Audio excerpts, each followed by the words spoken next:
Welcome to the Digital Velocity Podcast, a podcast covering the intersection between strategy, digital marketing, and emerging trends impacting each of us. In each episode, we interview industry veterans to dive into the best, hard-hitting analysis of industry news and critical topics facing brand executives. Now, here are your hosts, Tim Curtis and Erik Martinez. Hello and welcome to this edition of the Digital Velocity Podcast. I'm your host, Tim Curtis from Cohere One. And I'm Erik Martinez from Blue Tangerine. And today is a very special day because we have a friend of mine, Mia Umanos, on the show. Mia is a 15-year veteran of marketing analytics who grew her career from junior to director inside global digital marketing agencies. Her talent for balancing math and intuition turns her projects into gold. She lifted revenue $20 million for one client during the pandemic through conversion rate optimization, created a sustained 40% increase in ad revenue for a major publisher, and won a Google News Initiative grant to rebuild a 30 million visit per month news media platform around civic engagement versus advertising. As CEO, Mia is pouring all that expertise into Clickvoyant's AI data analyst as a service to expand the data-driven capabilities of all humans. Mia, glad to finally have you on the show. Thank you. It's wonderful to be here. I'm so looking forward to having this conversation today. Good. Well, I know a little bit about your story, but why don't you give the listeners a brief synopsis of your story up through founding Clickvoyant? Oh man. Okay. Well, this is going to be hard to be brief, but I'm going to do my best. You mentioned that I was director of analytics inside big agencies, and I was working on like Intel, Nissan, Mattel, like Salesforce, you name it. Full funnel also. And in that time, like every time my side hustle at an agency was also doing the pitches. Every month or quarter, there'd be a big pitch that ruined my life for a bit because I had to do my billable hours in addition. But 80-20 rule, 80% of the time, analytics would get cut. And it got cut because it was just too expensive. As a result, those big agencies, like it's $300 an hour with all the pad. So brands were like, you know what, we're going to try to figure this out on our own. Just give us the website, just give us the media campaign. And what happens later post-launch is like, what happened? Here's 10 hours. Find out. At the end of the day, that's just not enough to even get a snowflake on the iceberg. Data analysis takes really meaningful thought and time and cleaning. If everybody cannot afford this kind of service, we're no better than the days of when, Ford was like, I think it was Ford, I know that marketing is half wasted. I just don't know which half. Right. Yeah, exactly. Yeah. So, fast forward, my co-founder and I were both directors of analytics, she at Miram and I at Critical Mass and Huge. And we built the platform to serve as like that data analyst relationship that a marketer has, coming to ask questions about what's going on with their data. Then Clickvoyant pulls that in and answers it in a way that is palatable and meaningful for the marketer versus alternatives, which is like, here's a dashboard piece. Right. So that's where we're at today. We're now in our third year. We've just closed a fundraising round and graduated Techstars. So we're really ramping up lots of new customers, especially in this environment where GA4 is blooming and everybody's trying to figure out how to analyze it.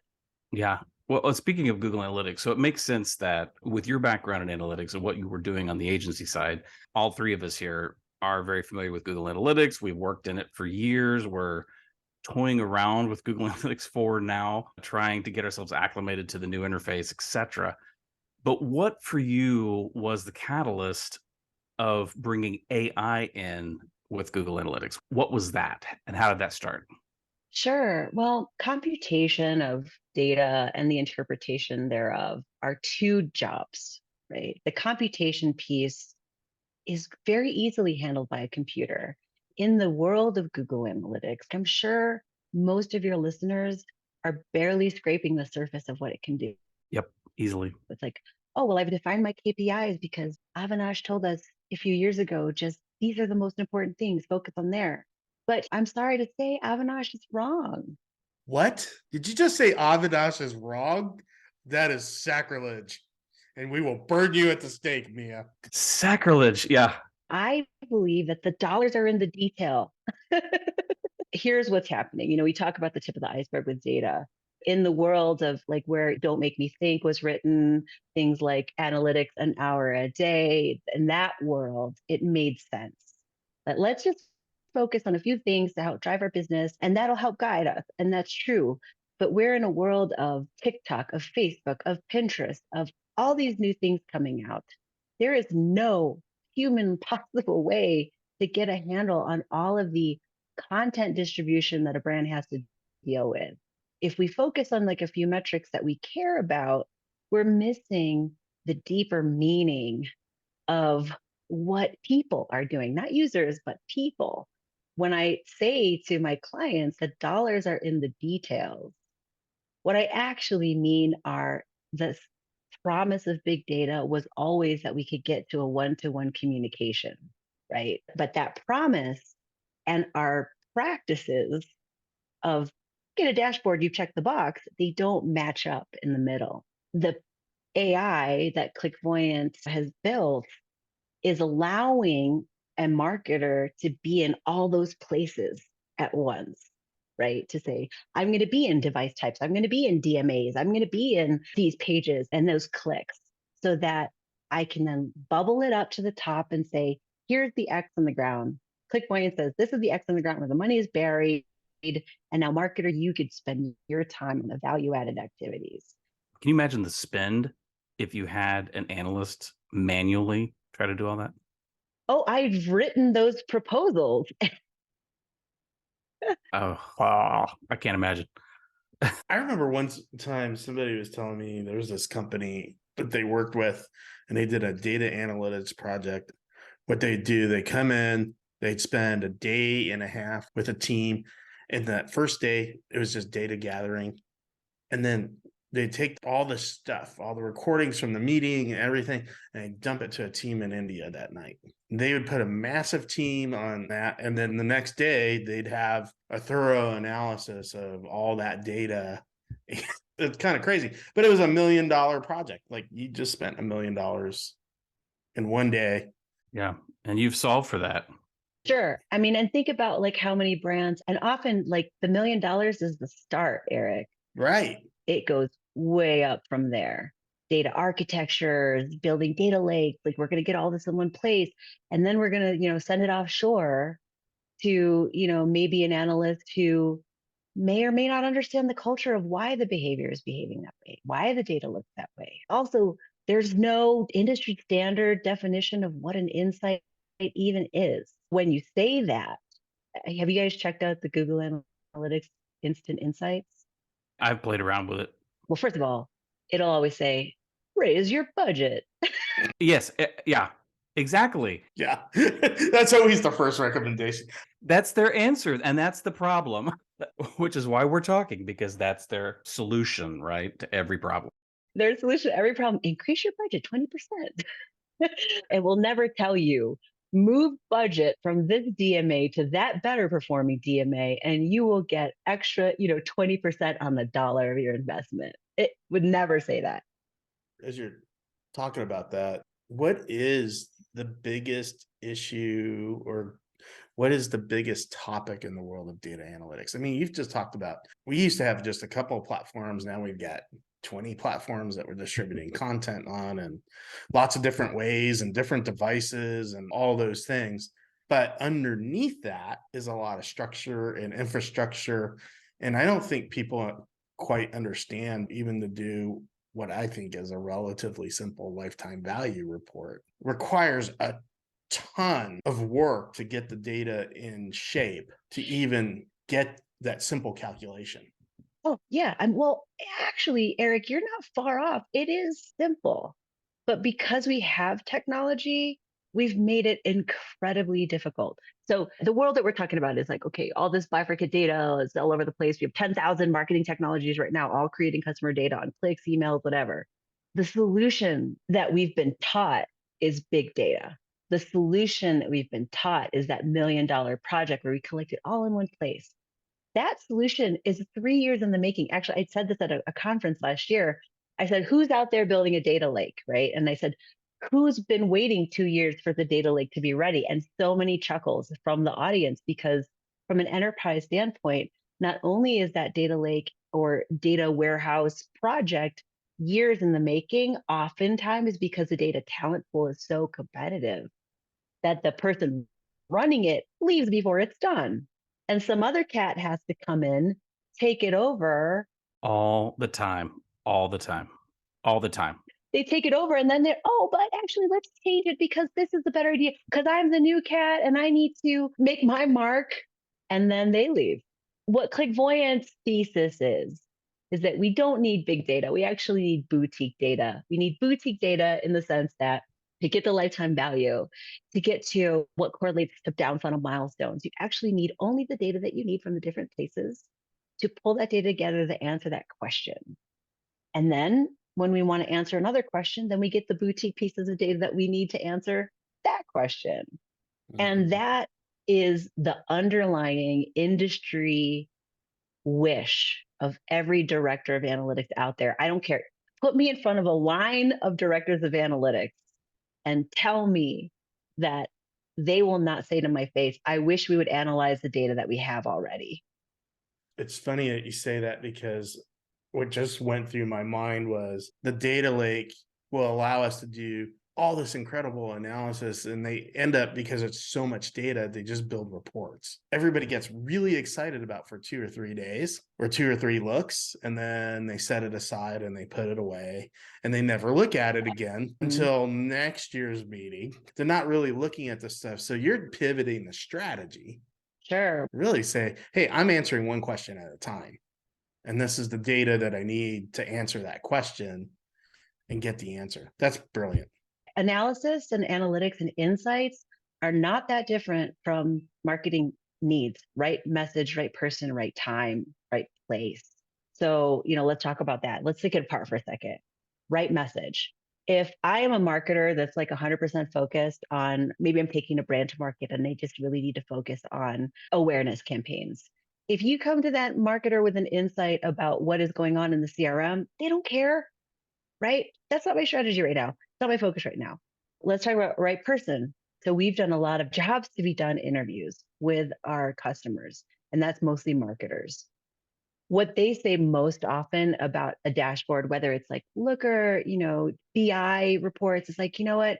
These are all really interesting, but it's not relevant to me. It doesn't tell me what I need to do about my job today. So users increased. Okay, great. Why? Who cares? Right? The number of people who visited that blog post or users from Canada tripled. That's what insights look like. And that's what dashboard give you. Okay, we talk about right time, right person, right place. I've made a career of building these dashboards that come from data lakes, getting into like supermetrics, putting it all together. As an experiment, you can put a pixel on those dashboards. And I can tell you that my experience has been 0 looks, 0 views until the day of the meeting when Mia is coming into the boardroom and sharing the insights is the moment that they look at that dashboard. It's not a daily activity. I think the issue that all of the analytics tools are trying to solve for hasn't addressed the one major thing, and that is the relationship that marketers have with data. Right. We have that conversation all the time inside our organization because, like many agencies, we have a monthly reporting cycle and a quarterly reporting cycle. And my team love them to death, but they get all like frantic about the reporting cycle. It's become a thing. They made it a bigger thing than it needs to be. And we're like, no, we're slowly pulling them back and say, look, it isn't about the 20-page report. What are the 2 or 3 things that are most meaningful out of those 20 pages? People can read the 20 pages later, but what our clients want is us to tell them what they need to do, what action needs to be taken. So I think you make a fantastic point that all the analytics tools and the big data, we've created a thing, we've created a monster. We've been guilty of it. We're trying to wrestle the monster and bring him back under control. It's an industry practice. So we learned how to create fire 20 years ago, and Harvard Business Review said this was going to be the sexiest job of the 21st century. 20 years later, that's like the tech job that's actually quitting with the most frequency. We've invented fire, but we haven't harnessed it yet. You mentioned like, everybody gets up in arms and reporting, and the level of effort that it takes to do that. You only can do it on a quarterly basis. But when you say, oh, well, we're actually coming away with 3 things that are the most important thing, we should be doing that once a month. We should be doing that once a month. These are the 3 things that we're going to work on. That's why our thesis and the way we're approaching software creation is not just about a report. I mean, certainly we started out that way. We started out that way because at the agency side, the billable hour was dedicated to making reports. And it was like 40 hours for this dashboard. And then we would have maybe a 10 or 20-hour deep dive as a result of that. And here's what would happen all the time. Okay, we took 40 hours to build this dashboard. Client has questions. Okay, you can take 10 hours to do that between a junior and a director of analytics, 10 hours to answer that question. So we go down that path. We answer that question. And you know what? It's not statistically significant research. So we as an agency have that embarrassing moment where we got to go, I'm going to go present this knowing that the end answer is, I don't know. Right. Right. You're going to say, here's what the data says. But in the end, it doesn't mean anything. So when we are automating statistical research all the time, not only are you like delivering these things that matter, those 3 things that matter right now for conversion rates, you're also eliminating all the noise that you don't have to look at. Yeah. Oh, ClickBoy, it's been down that path. There's no there. Let's just move on these nuggets. When you're talking about marketing and marketing analytics and you're talking about all that data, one of the things that I've always tried to stress, not only to our internal team at Cohere One, but also just over the course of my career, is that it doesn't end with data, right? One of the things that I've always appreciated about you is you understand that the left and the right brain both play a role in the analytics, and you've got to contextualize that. Nancy Duarte, who's one of my favorite authors and speakers, she talks oftentimes about forming a data point of view. It is taking the data, but it's also understanding the other elements of what the data may be telling us. You've always really key in on that. So for you, why was that so important? You know, I started my career, Tim, as a journalist, actually.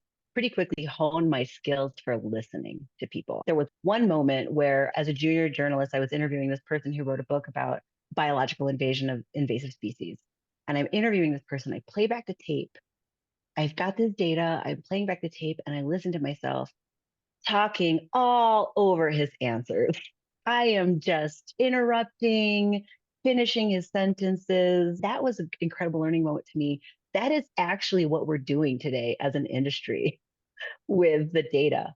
We are so brand focused, PPC, ROI, CPC focused, that we are not listening. We forgot the analysis part, that the whole point of having data is the empathy that we can create in our marketers as a result of the knowledge of what people are doing and clicking on. The creative piece, your creative process, probably similar. You go in, you listen to a couple customers, you listen to the brand, you try to figure out what they're trying to do, and you get really deep into the why and the motivations for why people buy a yoga skirt. I'll never understand it, but people do. Why people want to change to a new product or get another Peloton. Right. Why do they do these things? And it's not related to the product itself, it's related to their body image or their competitor with their neighbors. They're keeping up with the Joneses. We're not doing that in data. We're not doing that anymore because we're still in infrastructure, performance metrics. So the empathy piece is what will create that killer tearjerker, straight to the heart ad creative. The left brain, right brain, the math and listening. I don't know if the left and the right brain are both math and listening and connecting with people. But what we do know is from storytelling that you get connected to the person that you are speaking to because you understand them, because you're echoing back their fears, their anxieties, their hopes, and their dreams. And all of that is in the data on what they're clicking on. And we as marketers, we need to retrain ourselves to create data-driven empathy. I mean, performance metrics are important, but when we're being creative, that data-driven empathy is the thing that's going to really like blow everything out of the water. It's so much data, right? No one is lacking for data. At least they shouldn't be lacking for data. We have data just coming out of everywhere. part of what I see is the inability to articulate a point of view or to understand from the empathy what the narrative is that the data is telling us. When we're examining the data, we're knee deep in the data. What happens is you start to recognize that some form of paralysis begins to set in. Oftentimes, what I see, it's not just the analysts, but I see executives in the C suite who also have reached a point of paralysis and where they're really not able to always articulate what's happening in the data. And that was one of the big learnings was when we're working with a client, you need to be able to help them see what is happening with the business. Take some of the elements of talking track that you mentioned and sort of build on that with the data. Any tricks for avoiding that paralysis? I mean, that's a real deal. Absolutely. I mean, get this. This is so interesting. So the first iteration of the ClickPoint software, what it would do is, it connects to Google Analytics, it connects to HubSpot, it then analyzes all the data for what is 95% statistically significant, proven to move the needle on revenue. What we found in our user metrics is that if there were more than 10 slides, people shut down. I don't know what to do. Absolutely. I don't know what to do. I'm like, no, there are 10 things that you could do right now to increase your conversion rate and revenue. Then I had to, get really deep underneath it against people's relationship with the data. So what we did in the software was actually just narrow it. These are the top 5. These are the top 5 things that you can do. Never mind that there are 17 other things here. What we've done inside the software, and you haven't seen this yet, I don't think it was just released in November, but so all of the insights that we come up with, it's ranked by revenue opportunity in one tab. In another tab, it's filtered by the digital marketing component that should work on it: UX, conversion rate optimization, technology, media. These are the activities that they can do. And then the third tab is showing insights by part of the customer journey. It's almost like a customer journey Kanban board, where you can then see the insights by what part of the customer journey do I care about. Again, that decision paralysis, it's a real thing. These executives, they have to make decisions all day long. When you're presenting data to them, you have to present data to them in a way that it feels like they are going to hang up on you. You might have a 30-minute meeting, but you actually have 5 minutes to capture their attention. You need to come out of the gate with those 3 things, 5 things, or it'll shut down.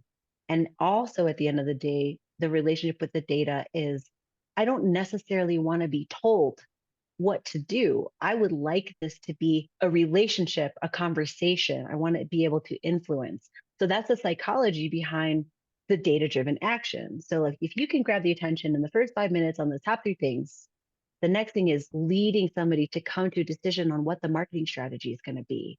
This is also the failure of ML right now. We met at the Marketing AI Institute. There's lots of really cool stuff. But the reason why there isn't widespread adoption is that there is a trust issue and accountability. When you say, I'm going to leave my whole email marketing campaigns up to a computer, I, as a marketer, don't have any accountability for when something goes south, or worse, we've invested in it and it's flat. Right. Exactly. Performance doesn't follow up. Yeah. Right. You can't explain why. And you know what? Neither can the ML. It's a black box. We know the mechanisms for why. We might be able to explain the science behind it, but you will never be able to get to why did users do that? The empathy isn't there. That's the piece that we're missing. Preparing your client's relationship with the data, it relies on those 2 things. One, you're meaningful. You don't come at it with a 40-page report in that meeting. And we're going to talk about these 3 things. And then the next piece is helping them come to the decision making, repairing their relationship with their own data that helps really get the data-driven actions in play. Yeah. So, there's 2 things that strike me right there from the conversation. So 3 actually. Maycon, great conference. If you haven't been, put it on your radar. But AI, let's just take AI for just a second. I go back to some of the history of AI, specifically in paid advertising, and how Level Agency from 2012 to 2020 was testing the human bidding versus the AI bidding. In 2021, the AI finally won. But unfortunately, by that point in time, so many CMOs and executives had walked away from AI saying it doesn't work. It just, in reality, it does. It just takes time, in some cases, a lot of time, for that machine learning to really learn enough to be able to understand the context of what's exactly happening. And the second part of that is the trust factor, which at Macon, we talked and heard a lot about really the ethics. And I think at the end of the day, one of the big questions everyone has when you're talking about whether it's machine learning, traditional AI, what people are really worried about is the ethical impact. If we can do a thing with AI, should we do that thing? Do you guys struggle with that, or do you run that through your gauntlet as well when you're working with a client? Absolutely. I mean, that is on our manifesto. I mean, I don't know if you know this, but I ran an analytics campaign for a Nobel Peace Prize winner. I met her when I was running analytics for a presidential campaign. And then I met her when we, together kind of uncovered the Cambridge Analytica scandals and this election meddling in social media. Since then, I guess to some degree, I've always known that the knowledge of analytics and AI is a bit of, like knowledge of the dark arts. And so that is definitely a place that Kate and I, whenever we're going to build something, we think about what we're going to do. So we're analyzing customer behavior, your user behavior. We are telling brands what customers are doing to help them buy more product, help them develop more loyalty.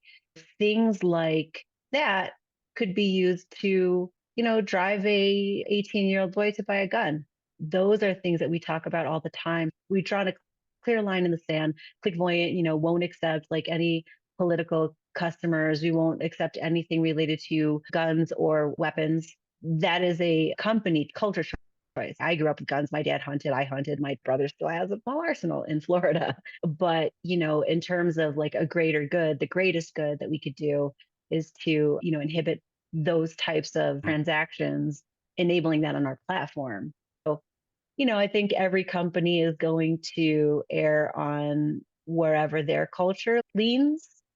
I don't know if you saw in Time Magazine, they did an article on ChatGPT. The people who worked on the mitigation of any kind of risk in ChatGPT were making less than $2 a day in Kenya. No, I did not read that. That's fascinating. No, I did not read that. That's interesting. Go take a look at Okay. that read. I mean, to be able to train an AI to filter out horrific things on the internet, a human has to go look at those things and say, this is not appropriate. Right. And so they had like a team of people in Kenya making less or equal to what a receptionist would make in Kenya to expose themselves to horrible, horrific internet stuff. I mean, I ran analytics in a political campaign. I know how horrible that is.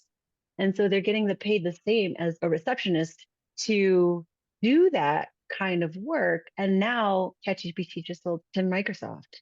Yeah. So, when we think about like not only like what will the AI do, but the measures that we take to make AI safe also should come into question. I definitely think that there is a learning curve for all of us. Technology is moving faster than humans can evolve. In some ways, that's part of why we build the things that we build. It's like the humanity's feather in the cap that we can make these inventions, and also our downfall that sometimes we do it without thinking. We're getting to that point where for all those companies or all those organizations that are utilizing AI, and governments, by the way, utilizing AI, where the conversation's going, and we're going to have a lot more conversations related to ethics and morals and boundaries, etc. But it just takes a bad actor. It takes one bad actor to really utilize the power of AI to do something nefarious. That's what we're all, I think, kind of up against. So we'll see. There's going to be a whole lot more guardrails defined in the years to come related to AI. Yeah. Sure. And, I think that one bad actor is the person that teaches us. If you believe in harmony of the universe, like, there can't be a Jedi without the Sith, there can't be the dark without the light, then that one bad actor will be the person who actually gives the rest of the world the playbook. Right. Yeah, absolutely. Let's pivot that a little bit back into the human realm and the impact of AI on human beings. And I was scanning headlines on my phone this morning, and we've all heard about the Microsoft layoff of 10,000 people. And the headline read, Microsoft laying off 10,000 people because they're going to get these huge efficiencies from the use of artificial intelligence, right? Mm-hmm. And I remember talking to a friend of mine who is actually writing software for a genetic sequencing company. They do all the genome research and the data processing, and they help companies kind of figure that out. We were talking about this just a couple of years ago, actually. He postulated that, at some point in time, humans should have more time to enjoy life because automation technologies, so I'm going to use the term automation here, will allow you to free yourselves up. But in the short term, where we're making this transition, there's real human impacts in terms of, hey, you know what? 10,000 people just lost their job. At least on the surface of that, Microsoft saying because they're going to improve efficiencies through the use of AI. There may be a lot of other reasons, but that's at least on the surface. And I think we're going to hear that narrative more and more and more. Just walk into a McDonald's and the use of kiosks. Or through the drive-through. Right. More and more with fewer and fewer people. We order on the app. We're doing more and more of the heavy lifting for these businesses to provide their services. So the question is for you, how is this going to play out? What are the potential outcomes of this over the next decade and a half? What are we going to see in our society, and how's that going to impact poverty and wealth and all those different aspects? Is it going to increase the wealth gap, or will we get to a point as a society where we say, hey, that's not right? I like this because it's like, we get to dream about what we want to see in the world. First of all, I would be lying if I didn't say that we built ClickPoint because I wanted to surf more. I do not want to answer the same questions over and over again. Fair enough. Fair enough. That is very, very fair. But the reality is that when my robot does my work for me, if I find something that I'm doing repetitive, I love to get that programmed in the ClickPoint because I can spend my brain on things that are bigger, stickier problems. I could spend my psychic energy solving, what if that cashier who doesn't have her job anymore is the person who has time now to study in this fictional world where we have free education, and it becomes a person to solve world hunger. You know what fascinated me about the movie Hidden Figures? Have you seen it? I love that movie. I'm not sure I've seen that one. It's about the women who helped calculate the returning of Apollo. Oh, yeah. I did see that. You know what their job was called? A computer. And it just struck me. Think about that. Your job was to be a computer. And NASA didn't slow down. Now they're doing amazing things. And I think that is actually my vision of what the future can bring, is that when we get ourselves out of these more mundane type of jobs, that we create jobs that actually realize the human potential of everybody. You should read the antithesis of that, which is Sapiens. Have you read that book, The Brief History of Humankind by Yuval Harari? Yep. I love it because it's post-apocalyptic, like the feeling about like AI is going to do this and we're just going to become a bunch of listless jerks. I mean, maybe. Well, that is a possibility, I guess. That's one outcome. I think that vision you have is fantastic. I'm worried about the short term, right? Because our economic models, the way we live today, are not set up for that society yet. I understand that. And I can only speak to this on something specific to ClickPoint. ClickPoint has gone on this war up against dashboards, against the way we do analytics, but it's because we haven't, as humans, created that empathy. We're focused in the wrong place. If we need humans, then we go to this offshore resource, right? I'm saying that there is a wall of misunderstanding from marketers on this side because we're doing data in the wrong way. And there's a wall of users who are performing these human tasks in offshore resources who don't understand American cultures delivering insights. Yep, exactly. If ClickVoyant can be the product that creates this empathy in a universe where, by the way, there isn't enough people to do that job, then we're using the AI to level up the human critical thinking about what analytics actually is. Yeah. Yeah. Well, Mia, it's been great to have you on the show. What's a good way for people to reach out to you if they need to do so? Yeah, I mean, I'm the only Mia Umanos in the Google sphere. So Google Mia Umanos, and you can actually get to my email. Like, you can actually schedule a meeting with me on clickvoyant.com. Well, and everybody should go out and take a look at clickvoyant.com. You'll do yourself quite well to do that and become familiar with what the future is going to start looking like. Again, Mia, thank you so much for coming on the show. This is your host, Tim Curtis from Cohere One. And I'm Eric Martinez from Blue Tangerine. Thank you for listening. To learn more about how Blue Tangerine and Cohere One can help you generate more sales for your business, visit bluetangerine.com and cohere1.com. If you have enjoyed our show today, please tell a friend, leave us a review, and subscribe on your favorite podcast platform. Visit the digitalvelocitypodcast.com website to send us your questions and topic suggestions. Be sure to join us again on the Digital Velocity Podcast.